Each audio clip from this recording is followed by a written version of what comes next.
আসসালামু আলাইকুম রহমতুল্লাহ বরকাত। আমি এয়ারপোর্ট থেকে ৩০০ ফিট হয়ে পূর্বাচল হয়ে রূপসী হয়ে কাশপুর চলে আসি। কারণ হচ্ছে ঢাকা শহরের ভিতরে যখন লোকেশন ট্র্যাক দিয়ে দেখি জ্যাম, প্রচুর জ্যাম, তখন আমরা এই বাই রোডটা ইউজ করি। তো এখানে আসলে অনেক সময় এই যে আমার বাম পাশে দেখতে পাচ্ছেন, এটা হচ্ছে রূপসী নদী। এখানে এই পার থেকে ওই পারে আসা যাওয়া করে নৌকা দিয়ে। তো এই রোডটাতে আসলে প্রায় সময় আমরা অটো ড্রাইভারদের একটা হ্যারাসমেন্টের শিকার হই। তারা আসলে নিজেরাই জানে না যে নিয়ম কারণ তো মানেই না।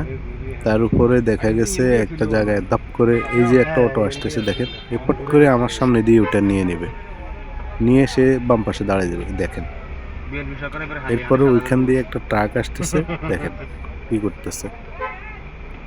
এরপরে সে এখানে দাঁড়ায় যাবে। এখন ট্রাকও যাইতে পারতেছে না, মানে একবারে চিপা রাস্তা। দেখেন এটা হর্ন দিতেছে এবং ট্রাকের ড্রাইভার উনিও চিল্লাইতেছে ওরা আগে নেওয়ার জন্য, কিন্তু সে যাচ্ছে না। দেখেন কি করে।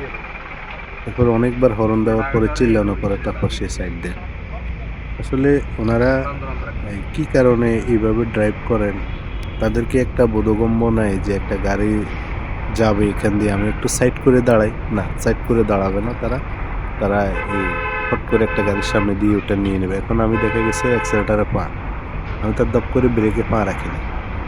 আমি না, যে কোনো ড্রাইভার তারা অ্যাক্সিলেটার দিয়ে রাখে বা একটা করে রাখে, টপ করে আসি সামনে এখানে ওটা নিয়ে নেবে। এটা আসলে ওদের একটা অভ্যাসে পরিণত হয়ে গেছে। এটা অটো ব্যাটারি চালিত অটোগুলো আসলে বাংলাদেশের জন্য একটা ক্যান্সার রূপ ধারণ করতেছে। যারা এটার ভোগান্তি তারা জানে, ভালো করেই জানেন। এই হচ্ছে অবস্থা। তো ভালো থাকবেন।